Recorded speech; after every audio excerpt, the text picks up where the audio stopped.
Hi everyone, welcome to our channel AB home kitchen. ఈరోజు నేను మీకు ఒక మంచి బ్రేక్ఫాస్ట్ రెసిపీ అయితే చూపిస్తున్నానండి. అయితే ఇక్కడ చూస్తున్నది మీరు దోశ కదండి. దోశ అందరికీ తెలిసిందే. దోశ అంటే ఇష్టపడని వాళ్ళంటూ ఎవ్వరూ ఉండరు. ఇదే దోశ మనము రోజు పెడుతున్నా కూడా చాలామంది తింటూ ఉంటారు. ఇందులో దోశ అనేది చాలా వెరైటీగా ఇన్స్టెంట్ దోశలని చాలా వెరైటీ దోశలు కూడా ఉన్నాయండి. అయితే ఇప్పుడు నేను చూపించబోయే రెసిపీ అయితే చాలా సింపుల్గానే ఉంటుంది, కానీ ఇందులో నేను చూపించబోయేది హోటల్ స్టైల్లో దోశ అండి. హోటల్ స్టైల్లో దోశ సీక్రెట్ రెసిపీ అయితే నేను ఈరోజు మీకు రివీల్ చేసి చూపిస్తున్నానండి. మనము ఈ సీక్రెట్ రెసిపీ అయితే మనం ఎలాంటి దోశకైనా యూస్ చేసుకోవచ్చు. దోశ హోటల్ స్టైల్లో టేస్ట్ అయితే అదుర్స్ అంటారండి. అంత రుచిగా ఉంటుంది. కలర్ కూడా మంచి క్రిస్పీగా దోశ అయితే చాలా రుచిగా ఉంటుంది. ఈరోజు నేనైతే ఇక్కడ నా స్టైల్లో నేను ఈ దోశకైతే వేసుకున్నానండి. నార్మల్గా అయితే ఈ దోశ రెసిపీ అయితే నేను ఎలాంటి పప్పులు ఏం నానబెట్టకుండా చేశాను. అందుకు తెల్లగా వస్తాయని మా పిల్లలు తినట్లేదు, కానీ దోశ అయితే చాలా సూపర్గా ఉంటుంది. టేస్ట్ అయితే రెడ్గా కావాలని చెప్పారు, కానీ వాళ్ళ కోసమని ఇలా ట్రై చేశానండి. చాలా అంటే చాలా బాగా వచ్చింది. కలర్ కూడా చాలా బాగుంటుందండి. చాలా బాగా వచ్చింది దోశకి. మీరు కూడా మీ ఇంట్లో దోశ అనేది చేస్తున్నట్లయితే ఈ రెండు అనేది యాడ్ చేయడం వల్ల, ఈ సీక్రెట్ రెసిపీని యాడ్ చేయడం వల్ల దోశలు చాలా క్రిస్పీగా మనమే ఇంట్లో చేసుకోవచ్చండి. మరి ఎలా చేయాలనేది, ఏం వేయాలనేది కూడా నేను చూపిస్తాను. ఇది నా స్టైల్లో నేను వేస్తున్న దోశ అండి. మీరు మీ ఇష్టం, మీకు నచ్చినట్టుగా వేసుకోండి. నేనైతే ఇప్పుడు రెసిపీ కూడా చూపిస్తాను. ఇక్కడ నేను ఒక 1.5 గ్లాస్ వరకు రైస్ వేసుకొని 2-3 సార్లు బాగా వాష్ చేసుకొనేసి మళ్ళీ నీళ్లు పోసేసి ఒక 5 to 6 అవర్స్ మూత పెట్టి నానబెట్టుకున్నానండి. ఇక్కడ నేను ఈ గ్లాస్తో చూపిస్తున్నాను కదా, ఇదే గ్లాస్తో నేను రైస్ కూడా వేసుకున్నానండి. అయితే ఇక్కడ ఒక గ్లాస్ రైస్కి 3 గ్లాస్ బొరుగులు అయితే వేసుకుంటానండి. 3 గ్లాసులు బొరుగులు వేసుకుంటాను కాబట్టి నేను ఇక్కడ 1.5 గ్లాస్ రైస్ వేసాను కాబట్టి 4.5 గ్లాస్ బొరుగులు వేసుకున్నాను. బొరుగులు వేసుకున్నాక వాటర్లో వేసేసి కొద్దిసేపు ఒక 5 minutes ఉంచేసి బాగా నానిపోతాయి. ఆ తర్వాత నీళ్ళన్నీ కూడా బాగా పిండేయాలండి. ఇలా పిండేసి ఇలా బౌల్లోకి అనేది తీసుకున్నాను. ఇప్పుడు ఇక్కడ ఒక మిక్సీ జార్ తీసుకొనేసి మనం ముందుగానే నానబెట్టుకున్న బియ్యం ఉన్నాయి కదండి, ఆ బియ్యం కూడా ఇందులోకి వేసుకోండి. ఆ బియ్యం కూడా ఇందులోకి వేసుకున్నాక అలాగే నేను బొరుగులు కూడా వేసుకుంటున్నానండి.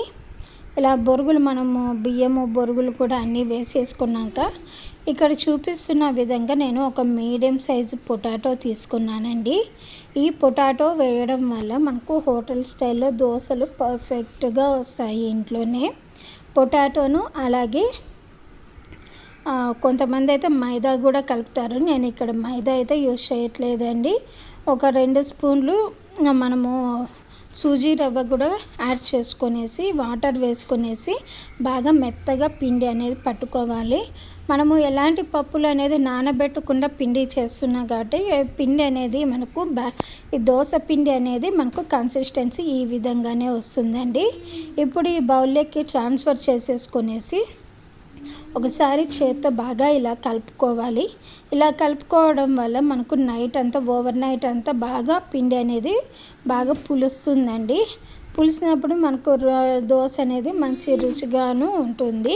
ఇప్పుడు మూత పెట్టేసి ఓవర్ నైట్ అంతా బాగా పులిసి పెట్టుకుందామండి.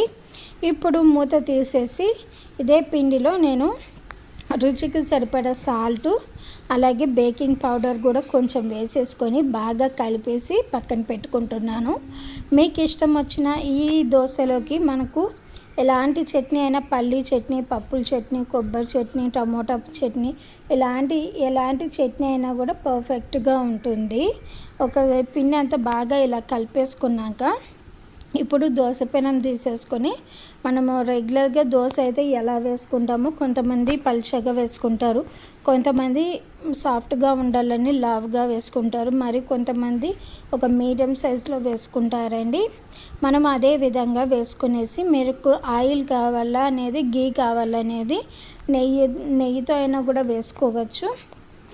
ఇలా రెండు సైడ్లో కూడా తిరిగేసుకొని కాల్చుకున్నాక ఇప్పుడు ఇక్కడైతే నేను ఈ రెడ్ చట్నీని కారంని అప్లై చేస్తున్నానండి దోశ పైన. ఇక్కడ నేను వేస్తున్నది నెయ్యి కారం దోశ అండి, చాలా రుచిగా ఉంటుంది. ఇప్పుడు చూసారండి కలర్ దోశ పైన ఎంత మంచి కలర్ వచ్చింది కదా. అలాగే ఇప్పుడు మళ్ళీ ఇంకో దోశ కూడా మీకు చూపిస్తానండి. పర్ఫెక్ట్గా మంచి కలర్ వస్తుంది.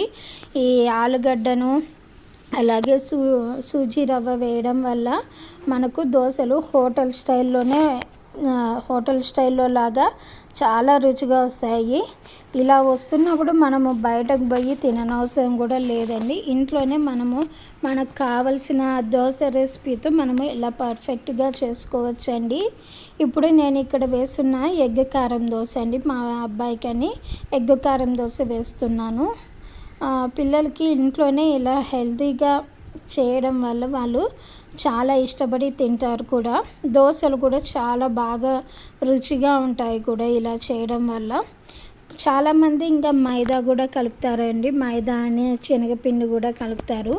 నేను అవేమీ లేకుండా ఆలుగడ్డను సూజీ రవ్వ మాత్రమే ఇందులో కలిపేసి చేశానండి. చూసారు కదా ఎంత మంచి కలర్ వచ్చిందో దోశ అనేది. మంచి క్రిస్పీగా దోశ అయితే మంచి రెడ్ కలర్లో చాలా బాగా వచ్చింది కదా. మీరు కూడా చూడండి దోశ అంతా కూడా మంచిగా వచ్చింది. మరి మీరు కూడా మీ ఇంట్లో దోశ చేస్తున్నట్టయితే ఈ రెండు కలిపి చేయండి. దోశ అయితే చాలా క్రిస్పీగా టేస్టీగా ఉంటుంది. ఇంకా 1-2 తినే వాళ్ళైతే మరీ అడిగి తింటారు, అంత రుచిగా ఉంటాయి. మరి మీకు ఈ వీడియో నచ్చినట్లయితే నా ఛానల్ని అయితే సబ్స్క్రైబ్ చేసుకొని లైక్ చేసి వీడియోని షేర్ చేయండి. Thanks for watching my channel. Please subscribe.